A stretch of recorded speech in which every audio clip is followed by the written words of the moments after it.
Well, for more, we're joined now by Paul Eckloff, former Secret Service Special Agent and Assistant Special Agent in charge of the Presidential Protection Division under President Trump and also under President Obama. Paul, you were a member of the US Secret Service for about 23 years.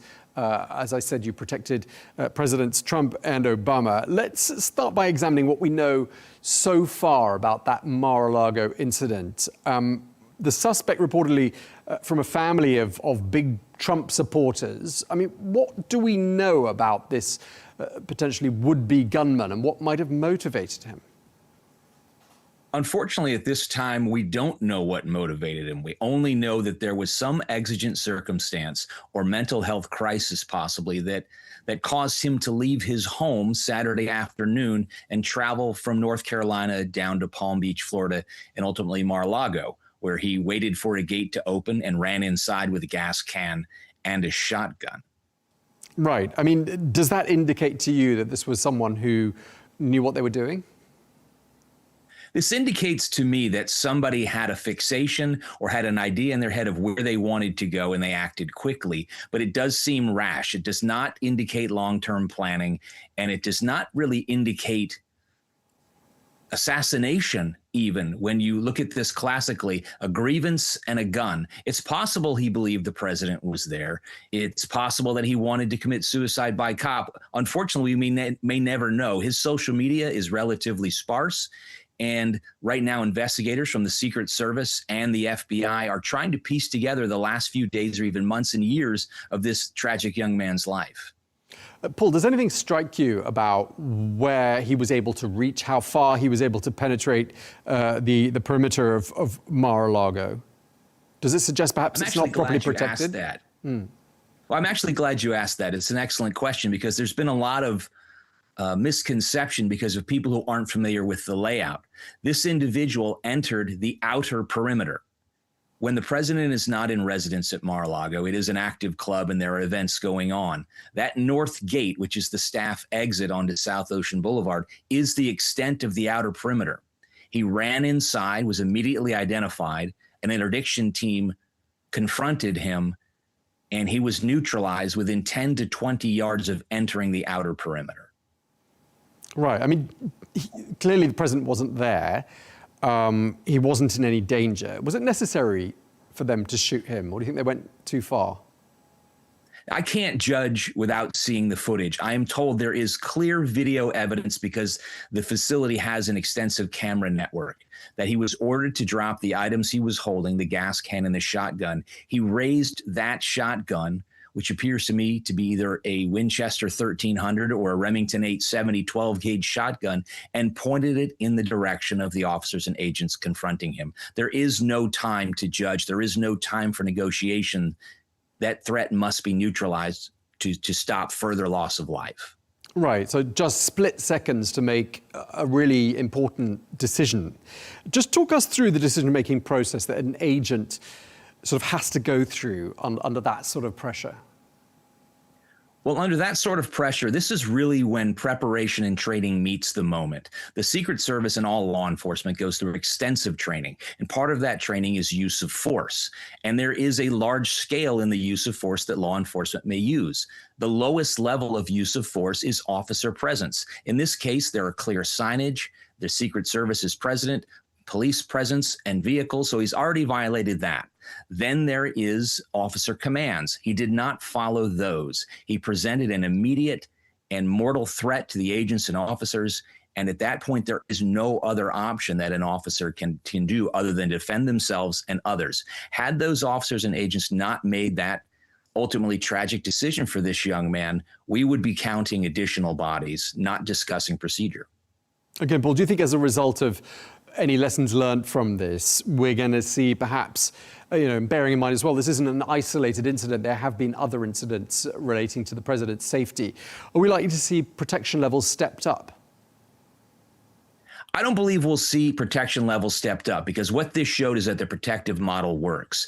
I have been counseling for a couple of years that the perimeter of Mar-a-Lago ought to be extended for the safety of those in residence and the safety of those around it. But it is an enormous security footprint to close South Ocean Boulevard and an impact on the local community to close that road. Sadly, the perimeter is only about 100 yards from the residence when the president is not there. When he is there, security goes up 4, 5, even 10-fold, and an individual wouldn't get that far before being screened. I think the security plan in this case worked as designed. This young man ran inside, was immediately confronted, and the threat was put down. Now, you're one of the few people we can talk to who we know has protected two presidents. And I just want to ask you, given that President Trump has got these multiple residences, he spends a lot of time at Mar-a-Lago. He is a fan of holding large rallies. He likes being out on the golf course, and he likes to surprise people. So there's an element of unpredictability in his behavior. Does that make him a harder president to protect than another president? I would say there are some aspects that make it harder and some aspects that actually make it easier. President Trump is not unique in his protective posture of having an additional residence. Former President Bush, 41, had Walker's Point in Maine. You had his son had his ranch in Texas. Obama had a residence in Chicago. It's what a presidential protection is afforded. They have the White House and they have an official residence. Now, the predictable nature of those sites makes those sites a persistent security threat. And that threat posture level is higher lately with political rhetoric and political violence, which seems to be on the increase. Certainly, Trump has been the subject of 2 direct assassination attempts other than this attempted breach. But his unpredictable nature of surprising the public is a relatively easier security posture, because if we don't know where he's going and he doesn't know where he's going, neither can an assassin. Those unpredictable natures make it harder to attack him there. That's why sites like Mar-a-Lago and the White House are easier targets, because they're known locations. And I wanted to ask you about this. I mean, put this into perspective for us. Because you say the environment has become more heated, the temperature has been dialed up in the political landscape in the United States. But have US presidents always been the targets of assassination attempts? Or are we seeing these attempts becoming more commonplace? I think what we're seeing is the awareness of them and the conspiratorial thought process of the internet being more immediate than it ever has been. The Secret Service exists because of a history of political violence in the United States. It's not unique to the United States, but presidencies back to George Washington faced threats.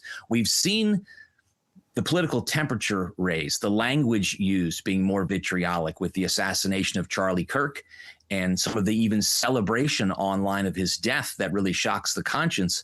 And you see people that villainize their political opposites rather than having a political opposite viewpoint. It does become dangerous. It's not new. It's just more troubling because I think we learn about it more immediately. The smallest opinion can be elevated to a world stage with a click of a button. Sure. And, we've been covering on this channel a number of these incidents involving the president's safety, going back to when he was a candidate in July 2024 in Pennsylvania. And there, the attempted assassination was the man behind it was a 20-year-old. Today, we're talking about a 21-year-old. I mean, these are really young people. Are you surprised? Do you think that's a significant factor in sort of the direction things are heading in the United States? It's not significant in that it's not new. Political assassins throughout history tended to be rather young.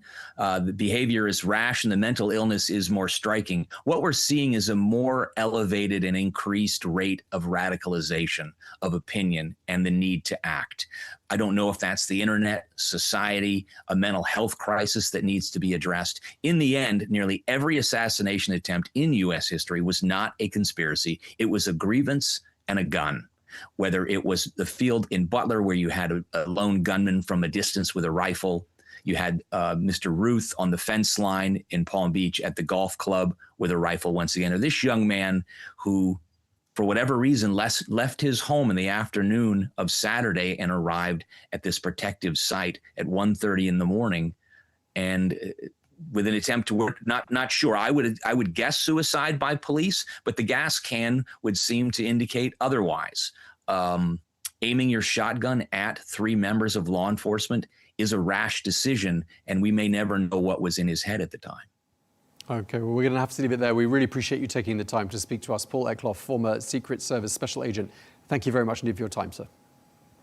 Thank you, sir.